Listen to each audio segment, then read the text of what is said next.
आप हज़ारों स्टूडेंट से मिलते हैं, आपको हज़ारों केसेस उसके बारे में पता रहेगा, ठीक है। So I want to talk about addiction. सारे बच्चे प्रोस्टिट्यूशन में इन्वॉल्व हो रहे हैं, लेकिन शायद इतने नहीं हैं, लेकिन बहुत सारे स्टूडेंट्स ब्रोथल विजिट करने लगे हैं। सर, एक reality check, parents in India they are expecting a lot from the kids.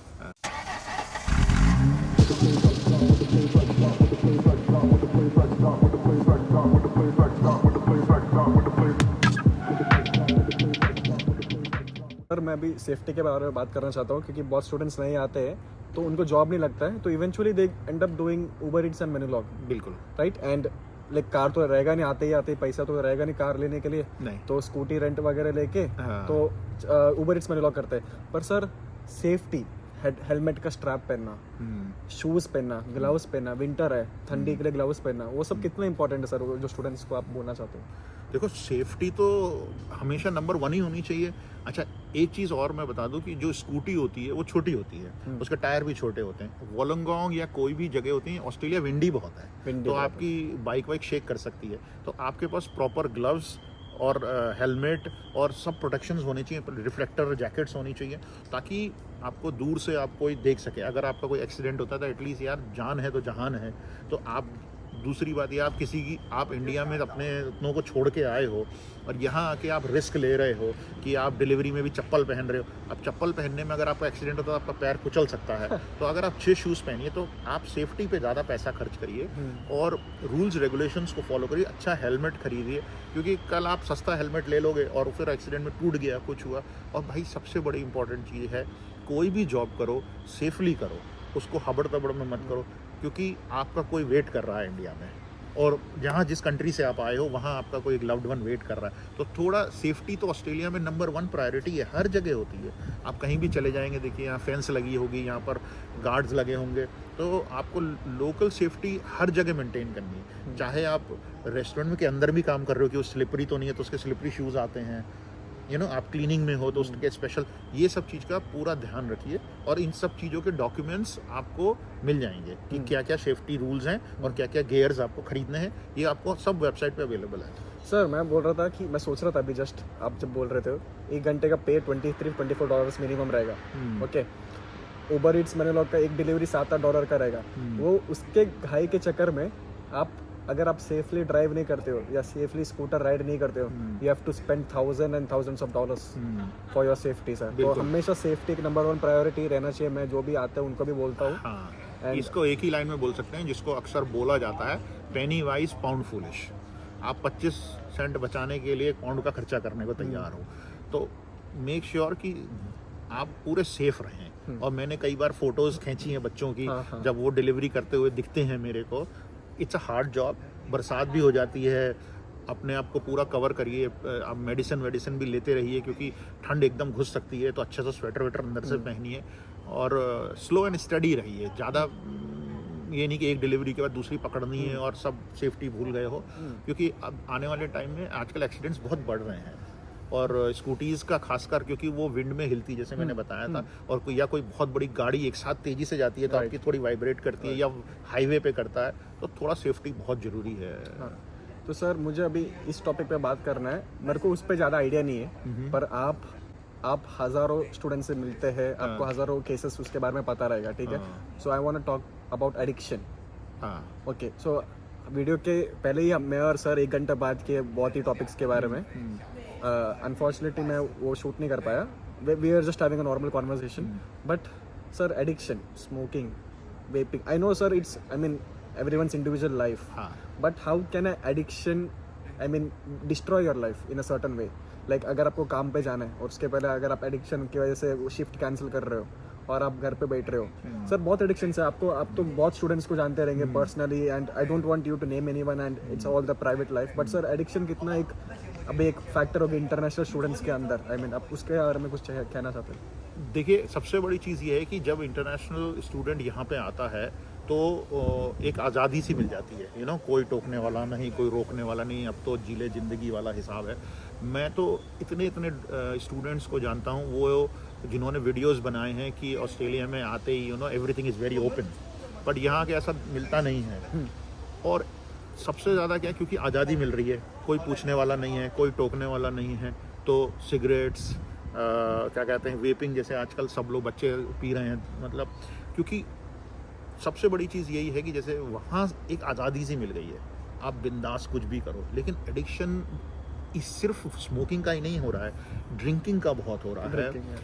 आप यकीन मानो, शायद मैं बोलूँ कि बहुत सारे बच्चे प्रोस्टिट्यूशन में इन्वॉल्व हो रहे हैं, लेकिन शायद इतने नहीं हैं, लेकिन बहुत सारे स्टूडेंट्स ब्रोथल विजिट करने लगे हैं यहाँ पर, and I will be very vocal on that. उनको एडिक्ट, क्योंकि शायद वो बहुत इजीली अवेलेबल है यहाँ पर किसी भी ब्रोथल में जाना, और बहुत पैसे खर्च करते हैं, और कुछ तो स्टूडेंट्स के बारे में मेरे को पता लगा है कि they are going every week kind of a thing, और ड्रग्स इजीली कहीं ना कहीं से ले लेते हैं। ड्रिंकिंग हैबिट्स बहुत ज़्यादा हो गई हैं, क्योंकि अकेले कमरे में रहते हैं, चाहे वो डिप्रेशन की वजह से पी रहे हैं, या अपने यहाँ बहुत थक जाता है इसलिए पी रहे हैं, या फिर मज़े के लिए पी रहे हैं। तो ड्रिंकिंग भी स्टूडेंट्स में बहुत ज़्यादा बढ़ गई है आजकल।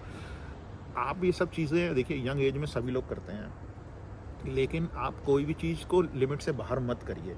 आप अपना पैसा ज़्यादा बर्बाद मत करिए, क्योंकि आप यहाँ एक पर्टिकुलर रीज़न से आए हैं।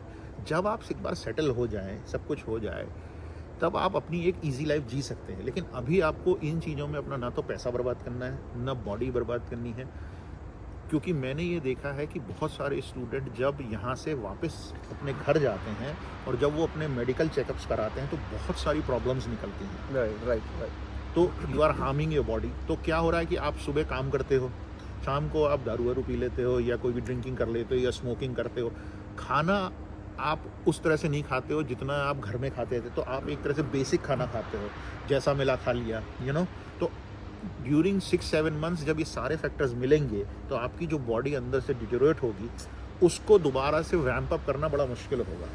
तो मैं तो यही कहूँगा स्टूडेंट्स को कि भाई, तुम सब ग्रोन अप एजुकेटेड लड़के हो या लड़कियाँ हो या सारे हो, थोड़ा सा जो भी कर रहे हो सब पता है कॉन्सिक्वेंस है।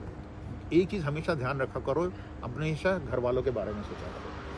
That's the main motive sir. I mean, घर वाले इतना भरोसा से आपको इतना भरोसे से तुमको यहाँ भेजा है, या फिर लोन लेके इन्वेस्ट लेके एक उम्मीद से बैठे हैं, और तुम यहाँ पर सब कुछ बर्बाद कर रहे हो, उस स्टेज तक मत जाओ। यंग एज हो, करो, सब लोग करते ही हैं, ऐसी बात नहीं है। इसमें कोई ये कहना कि बिल्कुल ही सूफी हो जाओ या ऐसे कोई कहता नहीं है, लेकिन हर चीज़ लिमिट में करो, और एक अच्छे रोल मॉडल बनो अपने पेरेंट्स के लिए। खुद अच्छा लाइफ करो, उनको फिर दिखाओ, अच्छे सपने दिखाओ, अच्छी चीज़ें करो। और ये जो पैसे इसमें बर्बाद करते हो, इसका कोई फ़ायदा है नहीं फ्यूचर में, बट ठीक है। सर, अभी इस टॉपिक से एक लिंक टॉपिक मेरे को बात करना है। I mean, you yourself, you are a father, you are a parent. Sir, मैं 2-3 या 1 हफ्ते पहले एक मैसेज देखा था, जो actually like the parents should know the reality of what students or what their children is going through in Australia. They think हाँ, यहाँ पे डॉलर्स में कमा रहा है, इजीली कमा रहा है, पैसा कमा रहा है। तो सर, एक reality check, parents in India they are expecting a lot from the kids. So sir, आपको इसके बारे में बहुत बोलना रहेगा, so please over to you sir. नहीं, ये वाला तो सेगमेंट तुम पेरेंट्स को भेज देना। देखो, इंडिया से जब बहुत सारे पेरेंट्स अपना हार्ड अर्न मनी दे के स्टूडेंट्स को यहाँ भेजते हैं, क्योंकि वो जो भी देखते हैं, चाहे वो मूवीज़ में देखते हों, जैसे मैं हमेशा बोलता हूँ ये करण जौहर की मूवी नहीं है, तो वो जो भी देखते हैं वो सोचते हैं कि यहाँ आने के बाद 1-1.5 साल के अंदर अंदर आपका बच्चा एकदम बिल्कुल ही सेटल हो जाएगा। जैसे सेटल वर्ड इंडिया में बहुत इस्तेमाल होता है कि मतलब घर हो जाए, मतलब पैसा कमाने लगेगा और पैसे भेजने लगेगा, ये सब रहेगा। और जो यहाँ पर भी स्टूडेंट्स आते हैं, वो बहुत अच्छी अच्छी पिक्चरें भेजते हैं इंडिया और अपने पेरेंट्स को, और इंस्टाग्राम पे तो सारी पिक्चर ना बहुत ग्लॉसी दिखती है, बट जो रियलिटी है ना, वो कोई बताता नहीं है, और जो रियलिटी है वो कोई दिखाता नहीं है। रियलिटी ये है कि फर्स्ट ऑफ ऑल अपने पेरेंट्स को सबसे पहले सच बताओ कि भाई, हम यहाँ आ गए हैं, हम यहाँ पर बर्तन धोते हैं, हम डिलीवरी करते हैं, हम यहाँ सफाई करते हैं, हमारी लाइफ बहुत टफ है, हम यहाँ पर इतना पैसा कमाते हैं, और हमारे को सेटल होने में 7 से 8 साल लगेंगे। देखिए, कुछ हो सकता है कि 1-2 बच्चों की लाइफ 3-4 साल में हो गया हो, लेकिन एवरेज 80-90% आई विल से उनको 7 से 8 साल लगते हैं। जब आप अपने पेरेंट्स को ये बताएंगे कि हमें 7 से 8 साल लगेंगे, इस दौरान में आप हमसे कोई भी एक्सपेक्टेशन ना करें। और दूसरा, आप ये ना सोचें कि हम आपको पैसे भेज सकते हैं या बहुत कुछ ऐसा कर सकते हैं। तो जब उनको ये बात पता लग जाएंगी और जब उनको ये पता लगेगा तुम किस कंडीशन में रहते हो और तुम्हारी जो स्ट्रगल है, तो वो तुम्हारे उनको अनएक्सपेक्टेड एक्सपेक्टेशंस नहीं होंगी। अब होता क्या है कि वो लोग ये सोचते हैं कि यहाँ तो 2 साल हो गए और अभी तक कुछ हुआ नहीं है और मेरे पड़ोसी के बच्चे ने तो पैसे भेजने चालू कर दिए, ये कर दिए। आप उन चक्करों में मत रहिए। आप अपनी पर्सनल लाइफ अपने पेरेंट्स को बताइए कि भाई देखो, जो पड़ोसी का वो जाने, लेकिन मेरी स्टोरी ये है कि मैं अभी ये मेरी सिचुएशन है। इस सिचुएशन में आप अपना काम करते रहिए, जो भी आपको करना है। आप अपना जो कमाते रहिए। अपनी सेहत का ख्याल रखिए ताकि हमको अनएक्सपेक्टेड विजिट्स ना करनी पड़े, क्योंकि जैसे तू जानता है कि कितना पैसा लगता है इंडिया वापस जाने में, आने में। वो पैसा सेव करने में तुझे कितना टाइम लगता है। तो ये सब चीज़ें अपने रेगुलर चेकअप्स कराते रहिए। और अगर शादी एक सबसे बड़ा चीज़ है जिसमें वो फोर्स करते हैं कि भाई आगे शादी कर लो, 2 साल हो गए शादी नहीं हुई है और ये है वो एक अननेसेसरी प्रेशर भी पेरेंट्स डालते हैं। क्योंकि इंडिया में लोग ज़्यादातर पेरेंट्स जो होते हैं वो उनके पास ज़्यादातर एक ही गोल है और वो है तुम लोग, कि भाई अब मेरा बेटा पढ़ रहा है, 2 साल हो गए। उनके पेशेंस रन आउट होने लग जाते हैं। वो सोचते हैं कि अब यार 2 साल हो गए, कुछ हुआ नहीं है। वो इसीलिए उनके पेशेंस रन आउट हो रहे हैं क्योंकि तुम उन्हें कुछ बता नहीं रहे हो। तो पेरेंट्स के लिए ये मैसेज है कि भाई यहाँ लाइफ बहुत टफ है। यहाँ पर बच्चा हर तरह से स्ट्रगल कर रहा है। आपका बच्चा यहाँ के सेटल हो रहा है, उसको यूनी करनी है, उसको जॉब्स भी मिलना है, इतना कंपटीशन है। यहाँ के जो रूल्स रेगुलेशंस हर साल बदलते हैं। यहाँ पर कभी गवर्नमेंट वीज़ा रिफ्यूज़ करती है, कभी सब कुछ बदलती है। तो एक रोलर कोस्टर है यहाँ पे। उस रोलर कोस्टर में आपका प्रेशर उधर से नहीं चाहिए, राइट। और यहाँ वाले स्टूडेंट्स को ये बताना कि मैं किस प्रेशर से गुजर रहा हूँ। तो दोनों अगर आप बातें करेंगे और शेयर करेंगे। अब अक्सर यह होता है, यहाँ स्टूडेंट बोलते हैं यार मैं अपने बाप से तो बात करता नहीं हूँ, अपने फादर से बात नहीं करता हूँ, मैंने तो अपने फादर से लॉन से बात नहीं करी है। भाई करो, अपने मदर से बात करो, उनको बताओ। तो जब तक अगर आप, तो यही चीज़ हो गई। तो हर आदमी एक डिनायल मोड में रहता है, राइट सर, कि पूरा सच नहीं बताते। तो जब आप पूरा सच बताओगे तभी तो क्लैरिटी आएगी। और दूसरी सबसे बड़ी चीज़ ये है कि हाँ, आप मेहनत करिए, थोड़ा थोड़ा पैसा भेजते रहिए, लेकिन पेरेंट्स को अनएक्सपेक्टेड एक्सपेक्टेशंस नहीं होंगी। तुम अगर उनको सब बता दो, जैसे हमारे साथ भी यही हुआ था। जब हम आए थे तो हमने अपने सास ससुर या पेरेंट्स को बता दिया था कि ये है सिचुएशन। हम कौन सा आते, यहाँ पर हमारे पास मकान हो गया था कि हमारी ये स्ट्रगल है, ये है। हम आज भी अपने भाई ब्रदर्स को बोल देते हैं कि हम तुमको पैसा भेज सकते हैं, लेकिन अनलिमिटेड पैसा नहीं भेज सकते हैं, एक लिमिटेड भेज सकते हैं। आप वो सोचो कि आप 2-4 लाख भेज दो। इंडिया में ऐसी बात करते हैं ना, भाई कितना पैसा चाहिए, 2-3 भेज दो। 2 और 3 में 1 लाख का फ़र्क होता है, लेकिन हम 2-3 लाख नहीं भेज सकते हैं इवन 22 साल के बाद। ये अलग बात है कि हमारे पास घर है। तो आप अपनी रियलिटी, मतलब एटलीस्ट अपने लव्ड वंस को तो बता दो यार। यस। तो उससे सब बहुत कुछ पीसफुल हो जाएगा। अगर नहीं बताओगे तो पेरेंट्स फिर संजोते रहते हैं कि शादी हो जाए, फिर शादी के बाद फिर फोर्स करते हैं बच्चा हो जाए। नेवर एंडिंग प्रोसेस है, नेवर एंडर प्रोसेस है। तो और उनको ये भी बताओ कि यहाँ पर मैं जो है कि मैं फलाना जॉब करने जा रहा हूँ, जैसे इंजीनियर, आईटी।